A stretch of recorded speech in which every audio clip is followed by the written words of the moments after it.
नमो अरहंतारं नमो सिद्धारं नमो आर्यारं नमो वज्रायारं नमो लोये सवसागुणं शुद्धात्मान्मनेकान्तं साधुमुत्तमं मंगलं वन्दे सन्ध्यस्तसिद्ध्यर्थं सन्ध्यष्टार्थप्रकाशम् मंगलं भगवान् वीरो मंगलं गौतम गणे मंगलं कुंदकुंदाद्यो जैन धर्मोऽस्तु मंगलम् जे झाया झाणे कहे कम कलंक ढहे गुणित निरंजन राम मृत्यु परम प्रणवे नमः समय साराय स्वानुभूत्या चकास्ते तत्स्वभावाय भावाय सर्वभावान।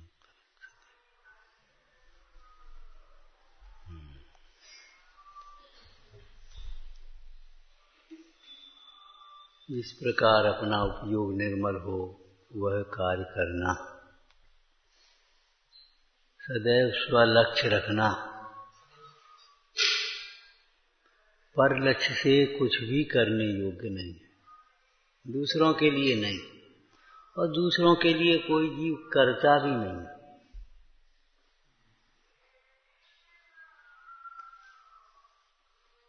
दूसरों के लिए कोई जीव कुछ करता भी नहीं। निमित्त नैमित्तिक संबंध बनता है, परंतु जो जीव करता है उसका फल स्वयं ही तो भोगेगा। आखिर क्या करे, दूसरों के लिए क्या करे।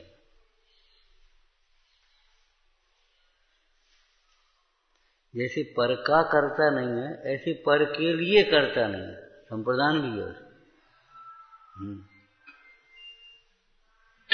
लेकिन मोह से समझता है दूसरों के लिए। मोही जीव भी धर्म मार्ग में अवरोध करेगा और क्या कहेगा, हम तो तुम्हारे हित के लिए कह रहे हैं। धर्म करने के लिए जिंदगी है, पहले पैसा कमा लो फिर धर्म करना। हम तो तुम्हारे हित के लिए कह रहे हैं। बुढ़ापे में कौन तुम्हारा साथ देगा, हम तो तुम्हारे हित के लिए कह रहे हैं। वह हित समझता है ना, भोगों में सुख समझता है, इसलिए मोही जीव भोगों की प्रेरणा करता है, तो हित के नाम पर, सुख के नाम पर।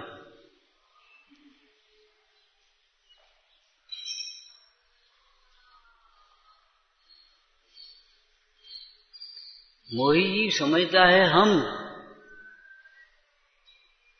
दूसरों के लिए कर रहे हैं, दूसरों के लिए नहीं। लौकिक में भी एक वाक्य है, अच्छे वाक्य अच्छे कार्य आत्म संतोष के लिए किया जाए। इसका मतलब क्या हुआ, अच्छे कार्य करते हुए करने वाले को स्वयं ही एक संतोष मिलता है। तुम्हें क्या मिलता है, एक खुशी मिलती है।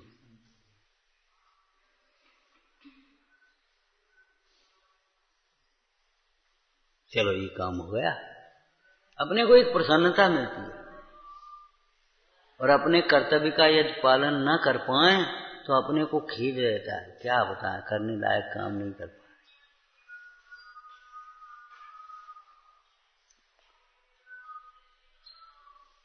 तो वस्तुस्थिति तो यही है, जो करता है वह केवल अपने लिए ही करता है। लेकिन मोह से अपने लिए कर रहा हूं ये समझता नहीं है, इसलिए मिथ्या अहंकार, क्रोध आदि भाव आते। हम तो तुम्हारे लिए मरे जाते हो, तुम सुनते ही नहीं, ध्यान ही नहीं दे रहे थे। हमारा क्या स्वार्थ है, तुम नहीं है तो फिर शांत रहो ना। आचार्य भगवान तो कहते हैं, देखो ग्रंथों की रचना करने में, टीका करने में भी एक स्वार्थ है। क्या इसी में उपयोग लगा रहे तो दूसरे कार्यों में न जाए।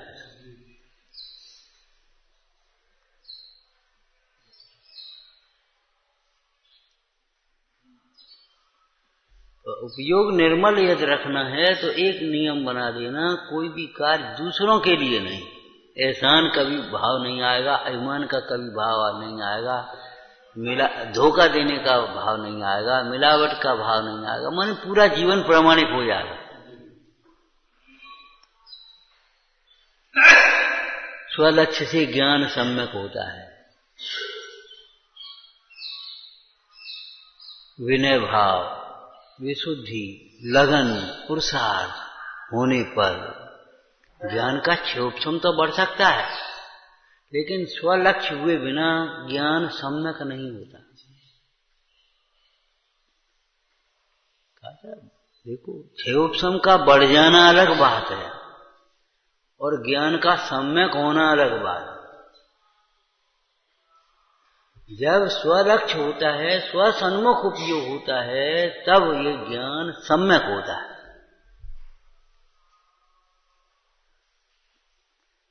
स्वलक्ष्य के बिना ज्ञान सम्यक नहीं। और जब ज्ञान सम्यक नहीं होगा तो आचरण सम्यक कैसे होगा? तो स्वलक्ष्य से ज्ञान ही सम्यक होता है ऐसा नहीं, ज्ञान तो सम्यक होता ही है, आचरण भी सम्यक होता है, बल्कि सब सम्यक ही होता है स्व के लक्ष्य। स्वलक्ष्य होने पर सब सम्यक, और स्वलक्ष्य नहीं है तो सब मिथ्या।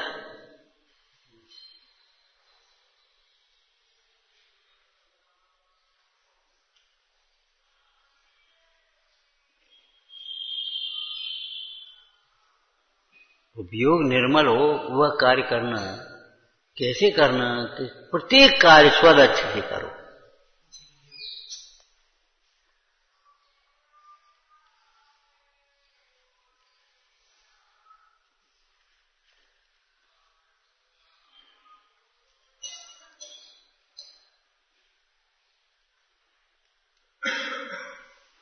सारे अंग पल जाएंगे अपने आप, अपेक्षाएं नहीं रहेंगी। अपेक्षाएं नहीं होंगी तो अपेक्षा पूरी नहीं होंगी तो गिलानी नहीं होगी, मन खराब नहीं होगा। जिसको गिलानी को हम तुम्हारी भाषा में कहते हैं मन खराब हो जाना। और ये वाक्य तो आपको बता ही दिया था। छोटे छोटे प्रसंगों में मन खराब कर लेने वाला व्यक्ति जीवन खराब कर रहा है, कहीं सफल नहीं हो सकता, कहीं कुछ भी। तो हमारा आज मन खराब हो, मेरा उनने ऐसे कह दी सो मन खराब हो, उन्होंने नहीं मानी सो मन खराब हो, हमने पूछी सो मने कर दी सो मन खराब हो। मन नहीं भाव ऐसी आफत होगी।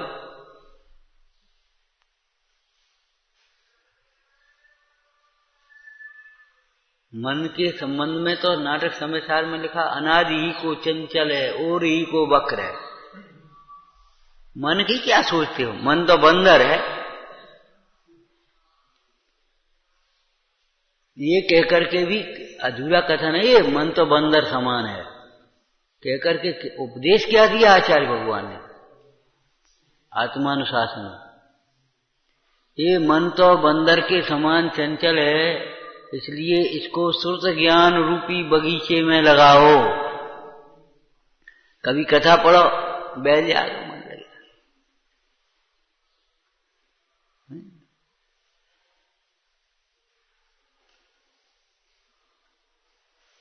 कभी किसी अनुयोग का अभ्यास करो, कभी किसी अनुयोग का अभ्यास करो, कभी पाठ करो, कभी चर्चा करो, कभी चिंतन करो।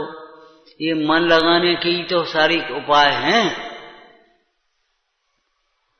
मन को विषयों में भटकने से बचाने के लिए ही तो ये शठावश्यक का जाल लगाया है।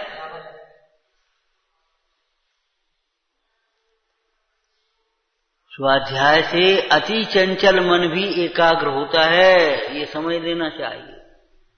तो मन को स्वाध्याय में लगाओ। सामायिक में एक संग एकदम नहीं लगेगा, ध्यान में एकदम नहीं लगेगा। स्वाध्याय में लगाओ। स्वाध्याय का कभी पढ़ो, कभी चर्चा करो, कभी नहीं समझ में आए तो पूछो, अंतरंग में विचार करो, अपने को संबोधन करो, दूसरों को संबोधन करो, याद करो। ये सारे मतलब मन को एकाग्र करने की बातें तो हैं।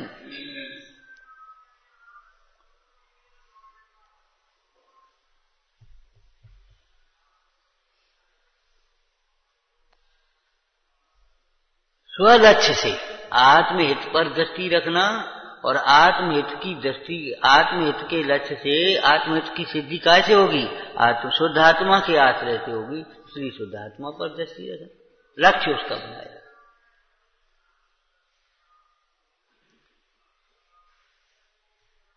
ये तो हमने इशारा किया इस कथन का। बाद बाकी अब आप विचार करना हर प्रसंग में। रोटी ऐसे खाना जिस प्रकार से तुम्हारा परिणाम निर्मल हो। उल्टा सीधा खाने पीने से, चटपटा खटपटा खरेसा खाने से मन चंचल होता है, फिर स्वास्थ्य बिगड़ता है।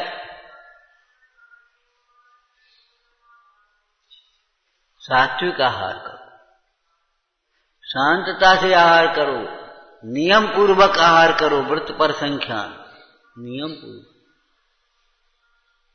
मौन से आहार करने का मतलब ही ये है मन को एकाग्र करने का। तत्व विचार जो तुम्हें विकल्प आए इसमें नमक कम है, तब वेद ज्ञान लगा इसमें नमक है ही कहाँ, नमक नमक में है। और कम है ज्यादा है इससे तुझे क्या प्रयोजन है तो इतना है नहीं। वो हम दवाई के लिए बता दिया डॉक्टर ने ज्यादा नमक खाना, तो पीछे से एक नमक की फांकी लगा लेना, लेकिन उस समय कचाय मत करना। डॉक्टर ने नमक ज्यादा बता दी, पीछे से एक नमक की फांकी लगा लेना, काय को परेशान हो। लेकिन अभी तो शांति से भोजन कर ले हो ना।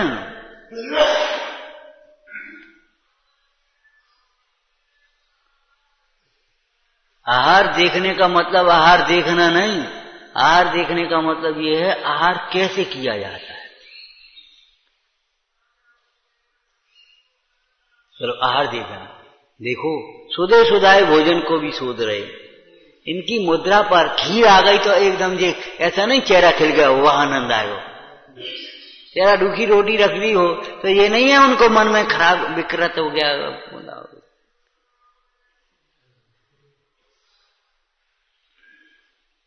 रोटी रोटी दे जाते, रोटी से पेट भर रहा हो, बताओ खीर कब खाएंगे? ये नहीं है, हाँ नहीं है। आहार कैसे किया जाता है, केन विधना। अगर बाहर की बातें बाहर की आंखों से दिखाई देंगी, अंतर की बातें अंतर की आंख चाहिए। कितनी निष्प्रयता से, कितनी सावधानी से, कितनी निष्प्रयता से आहार कर रहे मुन्ना, कितनी सावधानी से, कितने विवेक से। सोधे सामने भाई ने शोध करके बनाया, भाई ने शोध करके दिया, और फिर अब फिर सोच रहे बड़ी बेहमी है। अरे बेहमी नहीं है, तुमने अपना काम किया, हम अपना काम कर रहे। दूसरी बात, जितनी देर शोधेंगे उतनी देर में इंद्रिय जय हुआ है, इंद्रिय जय। एक ठेला पर से फल लिया और तुम खाने लगे, और एक वहां से लाए, धोया, फिर देखा, प्राशुक किया, तब खाया। तो इतनी देर रुका, मान के नहीं रुका, लिया सीधे सीधे जल्दी जल्दी खाने लगे।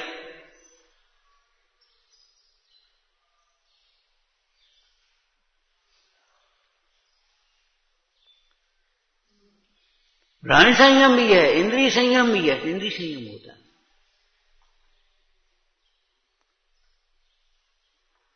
तो देखने का मतलब शिक्षा लेना है, शिक्षा व्रत है। आहार कैसे किया जाता है, स्वाध्याय कैसे किया जाता है, समाय कैसे की जाती है। पुस्तकों में पढ़ पढ़ करके काम नहीं चलेगा। लौकिक में भी तुम्हारी आसन प्राणायाम योग वगैरह होते ना, किताबों में पढ़ पढ़ करके करने लगे तो उल्टी और हो जाए कहीं। अकेली किताबों में पढ़ करके नहीं, उसकी विशेषज्ञ से सीखा जाता है। तो यहां भी ये सीखा जाता है। आपको कहा था विद्यालयों में, यूनिवर्सिटियों में जैन दर्शन का अध्ययन होता है, सिद्धांत पढ़े जाते हैं, लेकिन जिन धर्म आचरण धर्मात्माओं की संगति में रह करके सीखा जाता है। क्रिया समिति कैसे पाली जाती है, भाषा समिति कैसे कैसे बोला जाता है,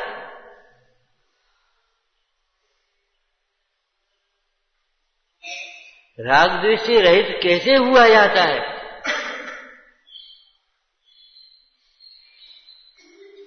कैसे आशीर्वाद दिया होगा दोनों को, उपसर्ग करने वाले उपसर्ग दूर करने वालों को।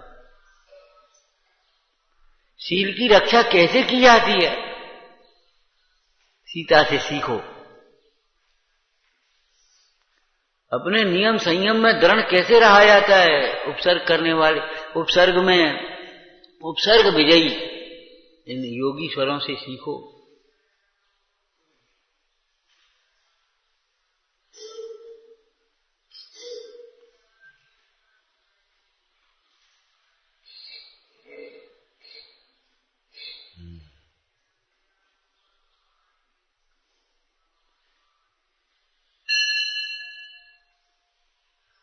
आगे का बिंदु चला। जिस प्रकार सद सके वह प्रतिज्ञा करना, जिस प्रकार सद सके वह प्रतिज्ञा करना। क्या कहा था इसमें से उपदेश शैली थे? प्रतिज्ञा लेने की देखा देखी प्रतिज्ञा मत ले बैठना बिना सोचे समझे भावुकता में। प्रतिज्ञा लेना हंसी खेल नहीं है। एक वाक्य याद है, भावना प्रधान मार्ग तो है लेकिन भावुकता का मार्ग नहीं। भावुकता में बिना सोचे समझे होता है, देखा देखी होता है, लेकिन भावना तो ज्ञान प्रधान है। देखा देखी नहीं है ज्ञान भावुकता में।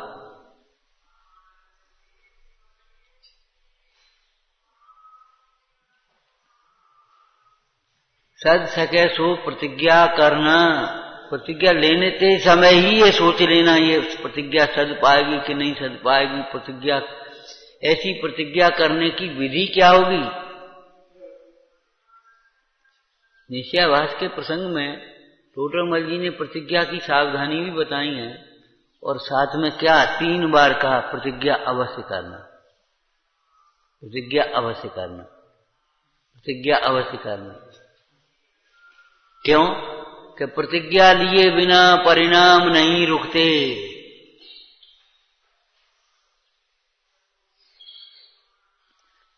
और निरंतर अविरति का बंध होता रहता है। चरणान योग बोलो।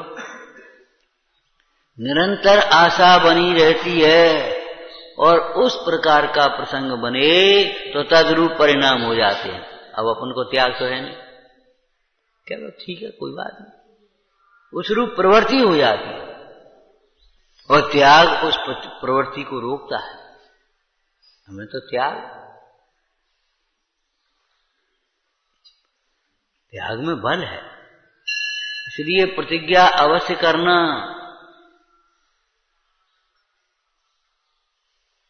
प्रयत्न पूर्वक, देखा देखी नहीं करें। एक दृष्टांत भी दिया है, किसी को अयोग्य भोजन से, अधिक भोजन से अजीर्ण हुआ हो, रोग हुआ हो तो भोजन करना थोड़ी छोड़ा जाता है। ऐसे किसी ने भावुकता से प्रतिज्ञा ले ली, बिना समझे प्रतिज्ञा ले ली, उसका न स्वरूप समझा न कुछ, और किसी को तीव्र कर्म के उदय में, मोह कर्म के उदय में सहनशीलता नहीं होने से प्रतिज्ञा भंग हो गई या प्रतिज्ञा में दोष लग गया, तो उसका दृष्टांत लेकर के प्रतिज्ञा लेना नहीं छोड़ा जाता। अपने को जितना पचता जाने वह उतना भोजन करे, ये लिया। ऐसे ही अपने से जो सदती जाने सो प्रतिज्ञा करे। प्रतिज्ञा कहो, नियम कहो, प्रतिमा कहो। प्रतिमा एक इतनी प्रतिज्ञा का नाम प्रतिमा होगा। प्रतिमा किसको कहते हैं? प्रतिज्ञा शब्द के अर्थ में ही बोलना, प्रतिज्ञा शब्द आया। संयम अंश जगो जहां, भोग अरुचि परिणाम, उदय प्रतिज्ञा को भयो, प्रतिमा टाको नाम। उससे पहले अभ्यास रूप कार्य थे।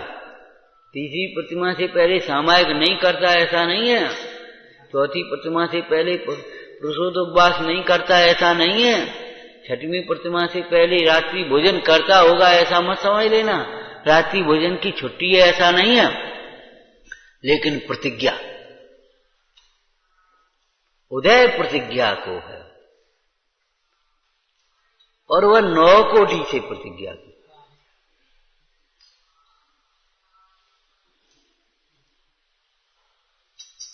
9 कोटि से प्रतिज्ञा।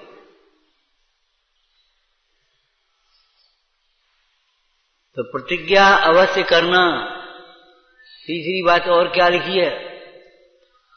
जिस पद में जो संभव हो वह सर्व क्रियाओं का अंगीकार करना। एक क्रिया ऊंची एक क्रिया नीची नहीं। जिस पद में, अब वो पद आ गए श्रावक के 11 पद है ना। जिस पद में जो क्रिया अंगीकार करना है, जो नियम लेना है, वह सर्व उसके साथ का परिकर भी आना चाहिए।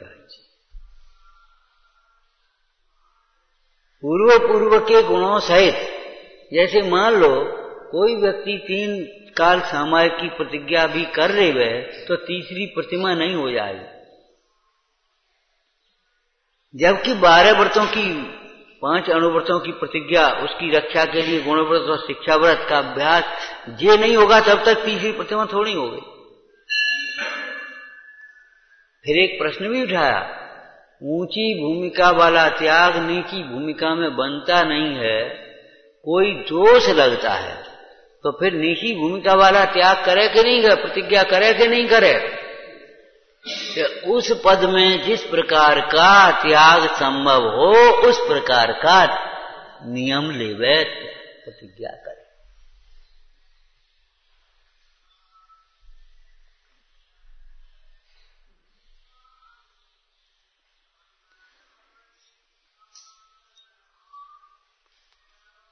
अब प्रतिज्ञा, ऐसी प्रतिज्ञा कैसे की जाएगी ये बताओ। तो नंबर 1, प्रथम सच्चा तत्व ज्ञान हो। माने ऐसी प्रतिज्ञा तत्व ज्ञान पूर्वक ही होगी, स्वरूप के ज्ञान पूर्वक भी होगी। स्वरूप का ज्ञान का क्या मतलब? अपने स्वरूप का भी ज्ञान और प्रतिज्ञा के स्वरूप का भी ज्ञान।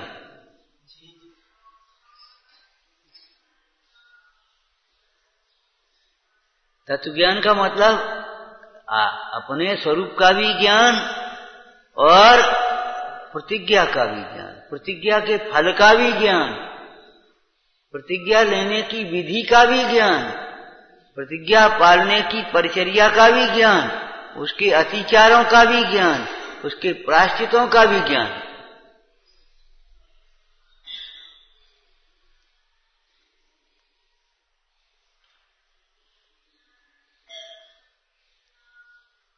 किसी डॉक्टर से कहें, भैया एक रोगी है, उसको ऐसा रोग हो गया है, दवाई बता। बोले रोगी ले आप है, दवाई बताओ ना, रोग बता रहे ना हम आपको। रोग तो बता रहे, उस रोगी की प्रकृति कैसी है, रोगी का बलाबल कितना है, कमजोर है कि ठीक है।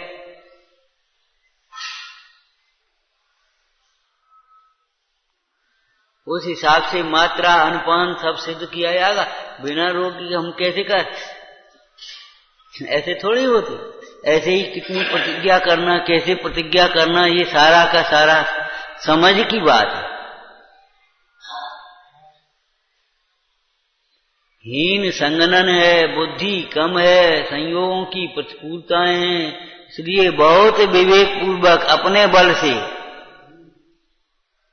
गिराने वाले बहुत हैं, अनुमोदना करने वाले, स्थितिकरण सहयोग करने वाले, स्थितिकरण करने वाले बिरले हैं। उपदेश सिद्धांत रत्नमाला में लिखा है, धर्मात्मा ही धर्मात्माओं के सहायक होते हैं। लौकिक जीव धर्मात्मा धर्म मार्ग में सहायक नहीं होते। मोही जीव धर्म मार्ग में सहायक नहीं होते। धर्मात्मा स्त्री भी हो सकती है, पुत्र भी हो सकता है, पिता भी हो सकता है, भाई भी हो सकता है, वो सब हो सकते हैं, वो कोई बात नहीं, ये तो अलग बात है। लेकिन धर्म बुद्धि वाले जीव ही धर्म मार्ग में सहायक होते हैं। और दूसरा अर्थ इसमें से और भी बता दिया था, धर्मात्मा धर्मात्मा के सहायक ही होते हैं, बाधक नहीं होते। अगर किसी के दूसरे के धर्म मार्ग में बाधक हो तो आपकी धर्म बुद्धि नहीं है, ये समझना चाहिए।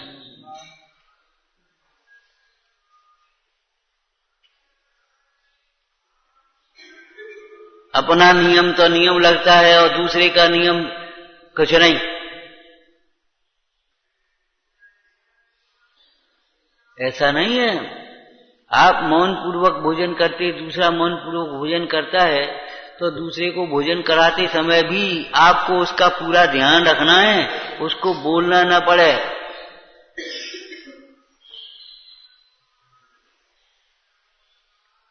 अब मौन से भोजन कर रहा और तुम पूछो नमक कम है कि ज्यादा है, अब क्या कहे बोलो।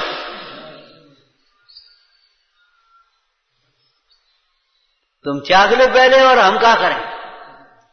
वो कहे क्या, माने रोटी और लेओगे कि नहीं लेओगे।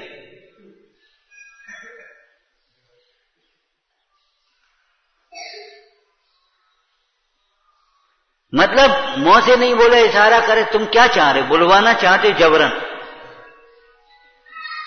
ये पद्धति अच्छी नहीं। जो नियम कोई पालता है दूसरा धर्मात्मा, छोटा हो बड़ा हो, इसे कोई मतलब नहीं, तो हमारी भी जिम्मेदारी उसकी पलवाने की होती है। एक बात कही थी, आपको याद है, कसाय करना पाप है, कसाय कराना भी पाप है, अपराध है। ऐसा कोई काम श्यावकाचार्य जी में लिखा ना, तुम भी कोई ऐसा काम मत करो जिससे हमारा धर्म बिगड़े, परिणाम बिगड़े, हमारा नियम बिगड़े। भो कुटुंबी जनो,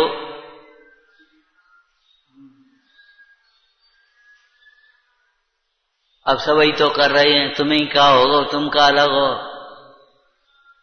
और बाद में प्रायश्चित ले लेना। तुम भी ऐसे मत कहो।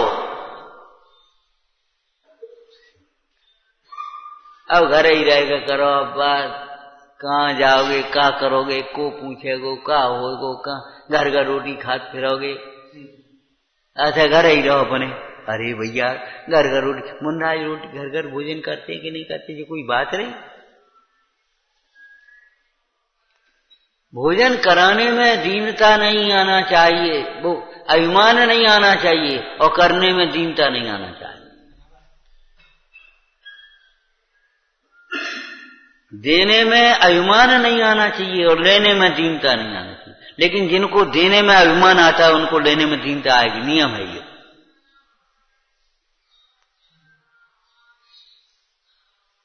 अब रहने दे भैया, अब आपको तकलीफ होगी तो हम तुम्हारे घर जाए तो तुम्हें तकलीफ होगी, इसका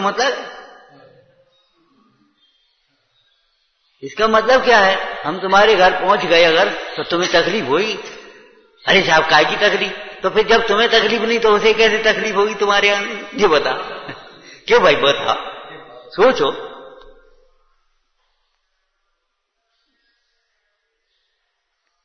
और मान शान से करोगे तो तकलीफ होगी,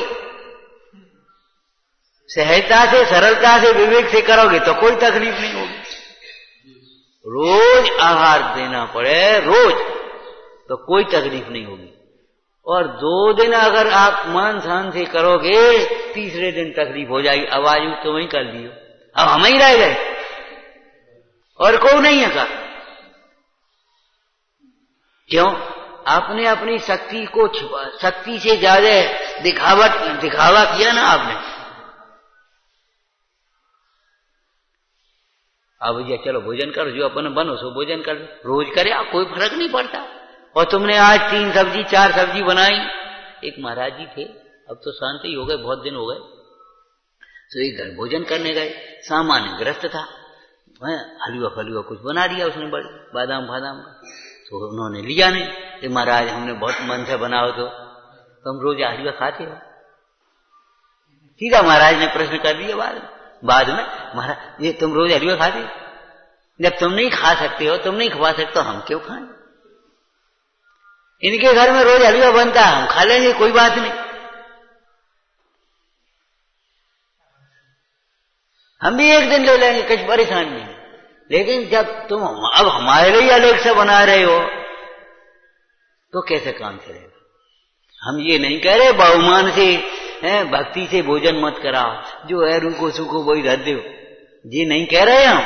लेकिन अपनी शक्ति से ज्यादा, ये 46 200 में पढ़ लेना, पूरे के सब लिखे, और सच बात है, अगर इन आगम के अनुसार हम भोजन कराएं तो कभी परिणाम खराब नहीं होंगे। बताओ 3 दिन हो गए हमारे, ये तो बड़े आदमी की घरे जाएंगे, वो क्या को हमारे घरे आएंगे भैया, कभी विकल्प नहीं आएगा। ये आएगा, ये नहीं आए। अरे ये और ये क्या होता है?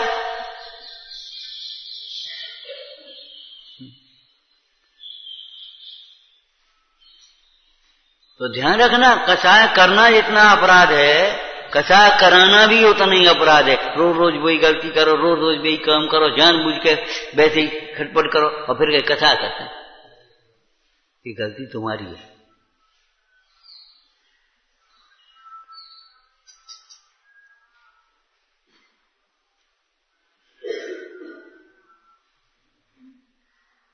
तो सद सके सो प्रतिज्ञा करे, इसका एक उपाय है तत्व ज्ञान पूर्वक ही प्रतिज्ञा करे।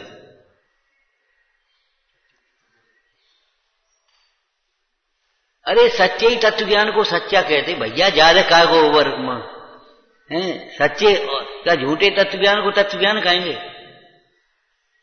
जब ज्ञान कहें तो सम्यक ज्ञान को ही समझना चाहिए, है मिथ्या ज्ञान को ज्ञान, सम्यक ज्ञान नहीं कहें, ज्ञान ही कह दे मैं तो अभी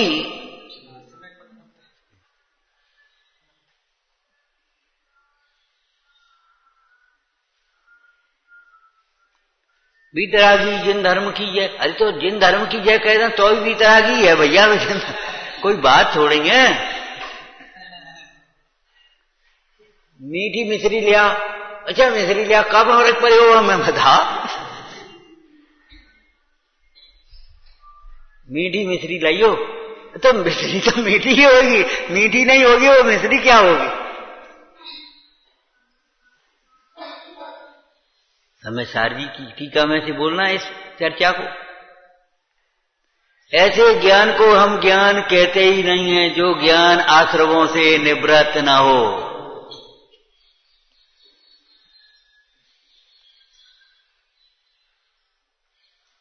ज्ञान मात्र से बंध का निरोध कहा है, तो ये बताओ उस ज्ञान आश्रमों में प्रवृत्त होता है कि निवृत्त होता है? अगर प्रवृत्त होता है तो ऐसे ज्ञान को हम ज्ञान ही नहीं कहते। हम ज्ञान कहते ही उसे हैं जो आश्रमों से निवृत्त हो। आश्रमों से निवृत्त हो माने मोह से निवृत्त हो। कैसा ज्ञानी है? जे हमारा घर है, जे हमारे परिवार है, जे हमारे पिताजी हैं, जे हमारी भैया हैं, जे हमारी भाभी हैं, जे हमारी चाची हैं, जे हमारी मामा हैं। कैसा ज्ञानी? व्यवहार अलग है, व्यवहार अलग है। व्यवहार में ऐसे ही कहा जाता है, लेकिन ये बताओ जिसे अंतर में ये लगता हो ये हम हैं, ये हमारा शरीर है, कैसा ज्ञानी? हम ज्ञानी कहते ही उसे हैं जिसे प्रति समय ये ज्ञान वर्तता है मैं एक गायक भाव हूं, मैं आत्मा हूं, शरीर मैं नहीं हूं। जब ये ज्ञान बढ़ता है तो कैसी भावना बढ़ती है? वो छेदाए या भेदाए को ले जाए नष्ट बनो भले, या अन्य को रीत जाए पर परिग्रह मेरा है। अरे परिग्रह तो एक सामान्य शब्द है, शरीर मेरा है नहीं, अरे शरीर मेरा नहीं, अरे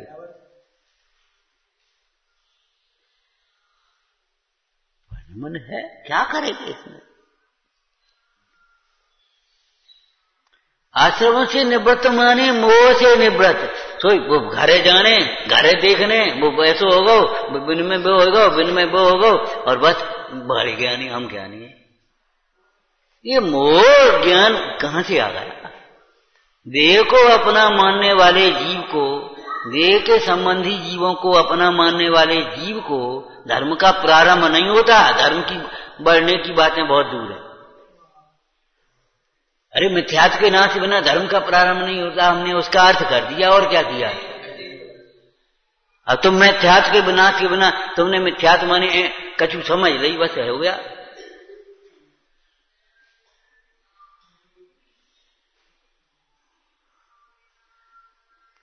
जो ग्रहित मिथ्यात्व रूप प्रवृत्ति होती है वह भी शरीर और परिग्रह और विषयों के मोह की तीव्रता में होती है, ये समझ लेना चाहिए। अब क्या करें भैया? तबीयत खराब थी, तो ने कह दी फिर वहीं चले जाओ। तो फिर हमने सोच दिया अब चले जाओ, जैसे वैसे करते तैसे चले जाओ। क्या करें बता, क्या करते? अब भक्षण करने के लिए बताओ, बिन्ने कह दी अब जी लेने पड़े तो फिर हम ले लो, क्या करते बता।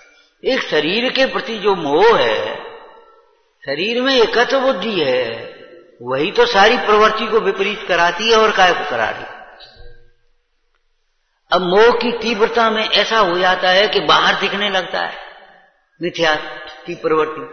मोह की मंदता होती तो बाहर नहीं दिखता। जैसे बुखार तीव्र हो तो ऊपर दिखाई देगा, और मंद होगा तो ऊपर से कछु नहीं लगा।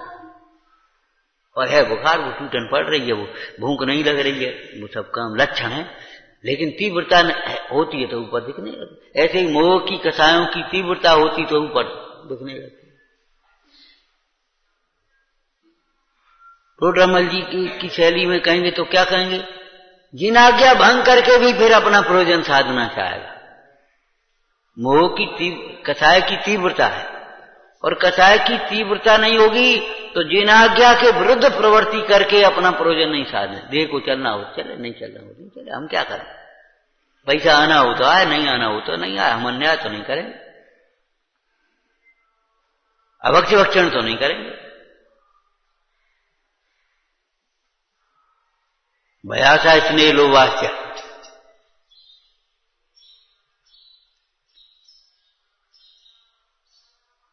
कसाय की तीव्रता होती है तो एक तो जिनाज्ञा भंग, दूसरा 7वें अधिकार में क्या लिखा?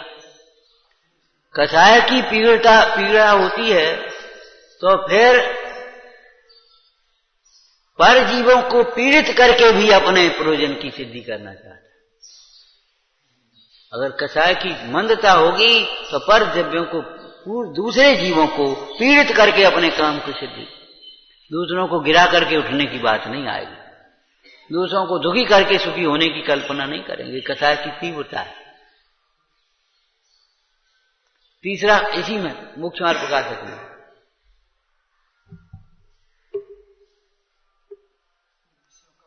अरे वो तो ठीक ही है, गुरुजनों तक को नहीं गिनता, ये कसाय की तीव्रता है।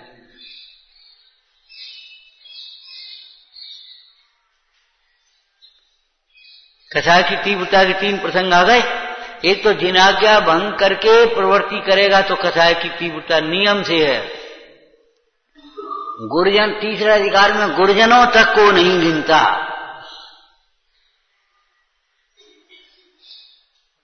आप मत बोलो, हमें निबटने दो, आपने घट जाओ।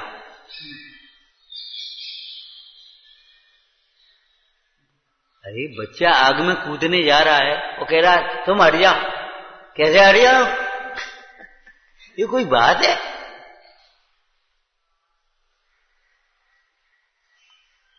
गुरुजनों तक को नहीं गिनता, ये अंतिम है, ये अनंतानुबंधी कथा है। ये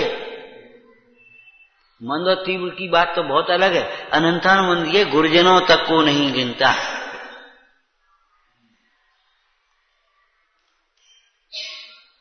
उनकी भी अवज्ञा करेगा, उनसे भी छल करेगा, उनका भी तिरस्कार करेगा, उन्हें भी झगड़ेगा, गुरुजनों तक को नहीं गिनता। और तीसरा, दूसरे जीवों को पीड़ित करके अपने प्रयोजन की सिद्धि करना चाहता है। लोभ की तीव्रता का लक्षण लिखा ना, न रक्त चूसने में दया, न मक्खी चूसने में गिलानी। ये नहीं लगता कि बेचारे को हम ठग रहे जी, बेचारा कितने कैसे कमा पा रहा है। हमारे कई लोक व्यवहार की बातें हैं ये सब, और पढ़ लेना जीवन पर दर्शन। सामने वाला मैं ठीक है 8 ले लेना 8 लेना, अरे क्या फर्क पड़ता है 10 और 8 ठीक है, तो बाप पे फर्क नहीं पड़ता, तुम पे क्या फर्क पड़ रहा हो, तुम 10 ही दे दो। एक बात बताओ, अगर अनुचित नहीं है तो जो बताओ उसको तुम दबा रहे हो, तुम्हें 2 रुपये तुम जाते, तुम पे क्या फर्क पड़े, तुम इतने बड़े आदमी हो, तुम पे क्या फर्क पड़ेगा? क्यों? लेकिन नहीं, तो पे क्या फर्क पड़ता, ले रख ले। अब बेचारा लिहाज कर गया, रखेगा, दुख तो हुआ उसको, मेहनत पूरी वसूल नहीं हुई। तो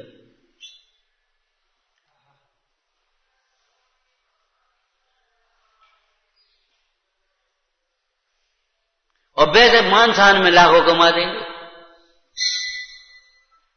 मान शान में लाखों कमाएंगे।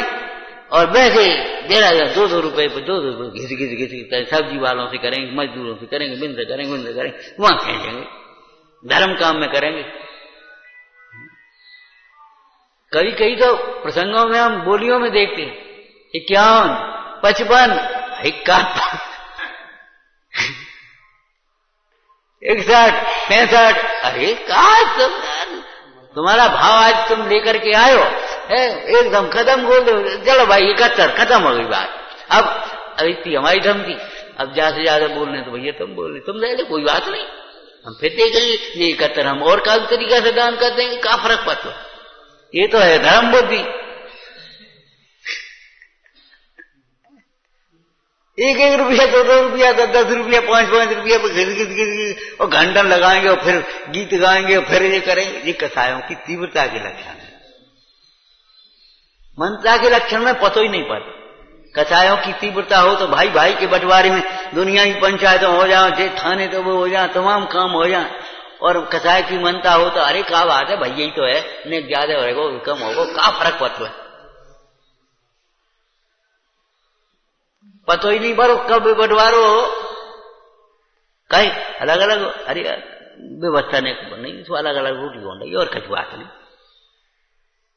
कहू जे नहीं गए अलग हो गए, कछु नहीं व्यवस्था थोड़ी वैसी थी तो नहीं थोड़ी अलग अलग होगी, कछु बात थोड़ी वैसा सब ही नहीं अपन। कसाई की मनता का लक्षण ये कब पतो न पड़ो, ऐसे हमारे दोषों का पता भी नहीं पड़े, कसाई की मनता ये है। और हमारे दोष इतने स्थूल हो जाए, कसाई इतनी कि दुनिया तमाशो देख है, ये कसाई की तीव्रता है।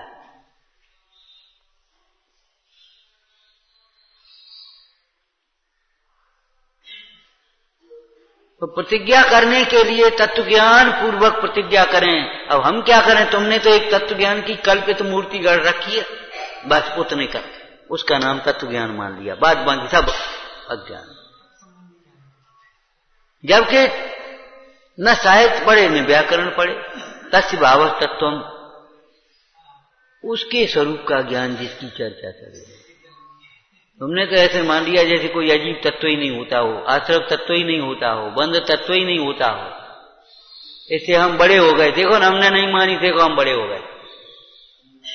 और बताओ क्या करें, अरे हम क्या बताएं और क्या करें भैया।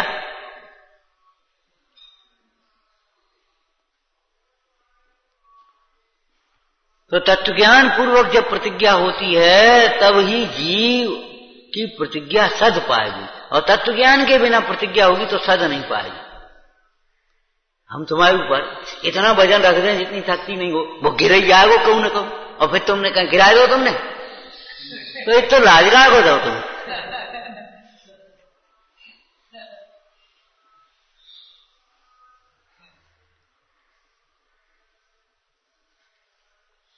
प्रथम सच्चा तत्व ज्ञान हो ये वस्तुनिष्ठ शैली है, और प्रथम सच्चा तत्व ज्ञान करे। हम वैसे ही थोड़ी कह देते हैं भैया हम ब्रह्मचर्य लेना है कि पहले स्वाध्याय करो, ब्रह्मचर्य को समझो।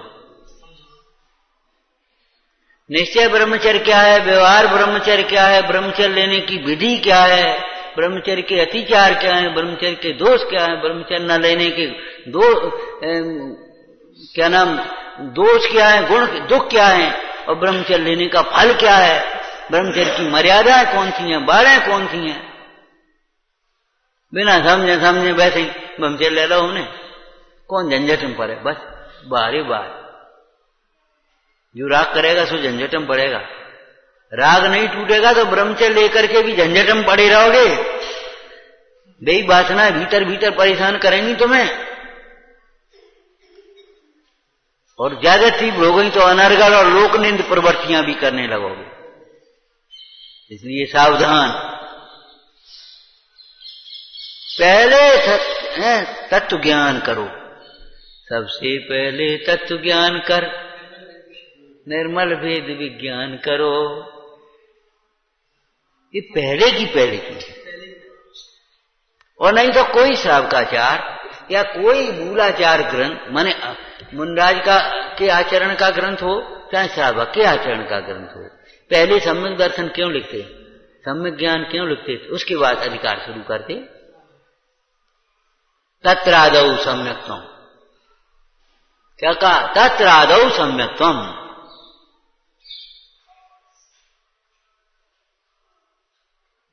उस धर्म के आदि में, ज्ञान और चारित्र के आदि में सम्यक्त्व है। ज्ञान में अक्षर भी न्यून है व्याकरण के हिसाब से, और ज्ञान पूर्वक श्रद्धान होता है, और फिर भी सम्यक दर्शन पहले क्यों लिखा, क्या पूज्य को पहले करते, छोटा हो तो भी, छोटा बड़ा उम्र से हो, पैसा से हो, लेकिन पूज्य पुरुष हो उसको आगे करेंगे कि नहीं करेंगे। ऐसे यहाँ सम्यक दर्शन से पूज्यता आती है ज्ञान में। ज्ञान और चारित्र में जो पूज्यता है वह सम्यक दर्शन से आती है, इसलिए दर्शन को पहले लिखा, सम्यक दर्शन ज्ञान चारित्राणि मोक्ष मार्ग। ये टोटरमल जी ने प्रश्न किया कि ज्ञान पूर्वक सम्यक दर्शन होता है, श्रद्धान ज्ञान पूर्वक होता है, और ज्ञान में अक्षर भी न्यून है, वो वहां प्रसंग नहीं है, ये व्याकरण का, तो ज्ञान को पहले लिखना चाहिए कि नहीं, ज्ञान में ज्ञानपना, ज्ञान में सम्यकपना, ज्ञान में पूज्यपना दर्शन पूर्वक होता है, इसलिए।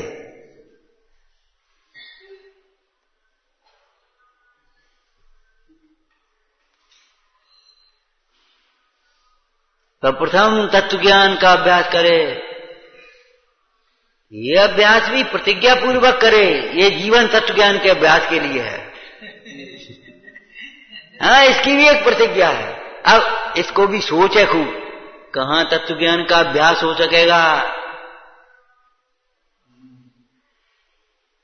कहां तत्व ज्ञान का अभ्यास होता है, किसकी संगति में, किस क्रम से, कैसे पढ़ेंगे, क्या लिखेंगे, जल्दी से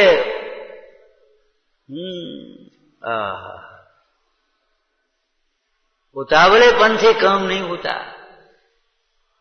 तत्व ज्ञान के अभ्यास में बहुत स्थिरता चाहिए, बहुत देर।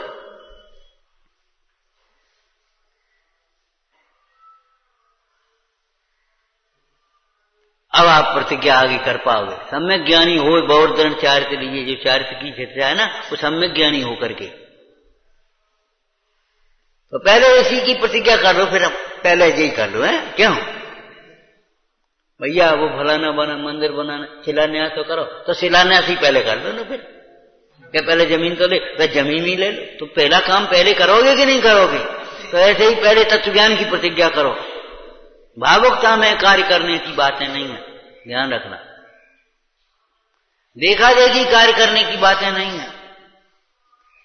एक सूत्र बताया था आपको, जल्दी से किसी को से प्रभावित मत हो जाना, देख करके बाहर की बातें और सब उनको बता दी, अब भी बेचारी परेशान, बेबाला गति नहीं।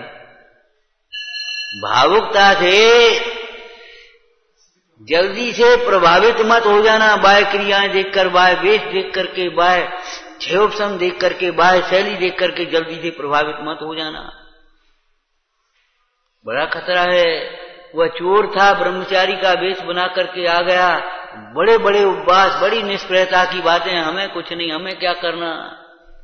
और सेठ ने सोचा चैत्यालय की जाई रक्षा सोच जाए, अपन ऐसे में यात्रा करें कि आई गए ब्रह्मचारी।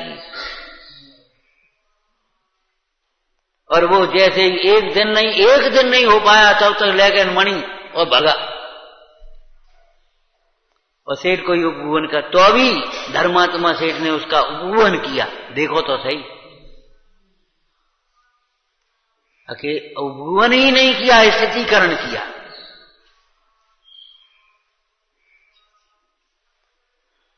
तो बाहर से जल्दी प्रभावित मत हो जाना। क्या क्रिया, बहुत बढ़िया शैली है, बहुत अच्छा बोलते हैं, बहुत भैया भैया भैया, और बस जाकर के कहूं बस धीरे धीरे अनर्गल प्रवृत्तियां हो गई, देव काम खत्म हो गया।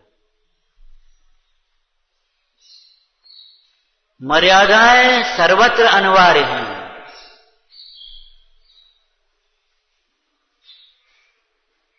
मर्यादा में सोचो, हाँ ध्यान रखना, पहला नंबर है मर्यादा का।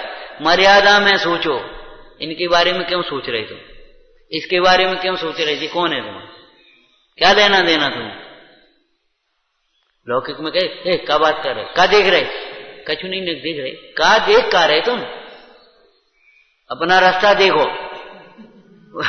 अपना रास्ता देखो। अपनी शकल देख लो पहले, बात देख रहे हो, अपनी शकल देख लेना पहले। अपने निमित्त से हमारे परिणाम तो निर्मल है, परिणाम का ध्रुव है।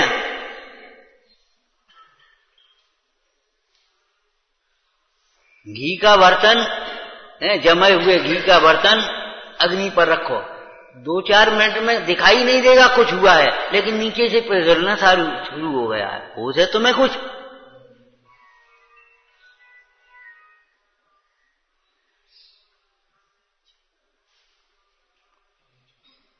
तत्व ज्ञान की प्रतिज्ञा करो सबसे पहले। भावुकता में जल्दी से किसी को से प्रभावित मत हो जाना। निर्णय करने में बहुत समय लग जाए, कोई चिंता नहीं। और दूसरा नंबर, किसी को प्रभावित करने के लिए भी कुछ नहीं करना। तैयारी कर ली, अच्छा ये सुनाएंगे, ये करेंगे, ऐसा करेंगे, ऐसा, ये कोई नाटक छोड़ेंगे, ये मोक्ष मार्ग है।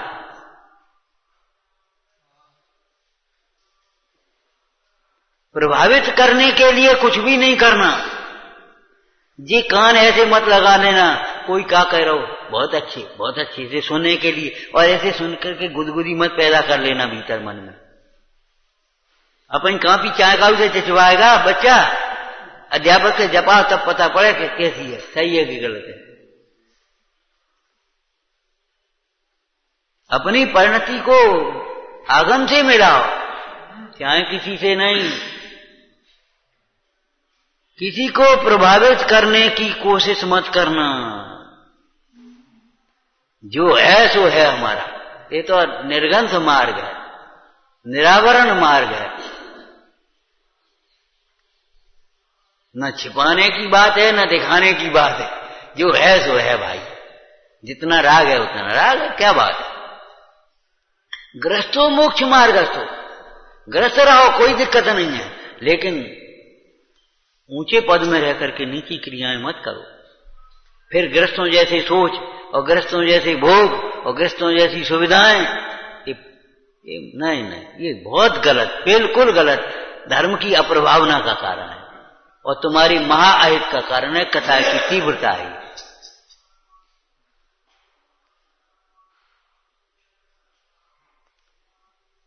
सत सके सो प्रतिज्ञा करना। इसमें तत्व ज्ञान, स्वरूप का ज्ञान संबंधी विचार कर लेना। ओम नमः।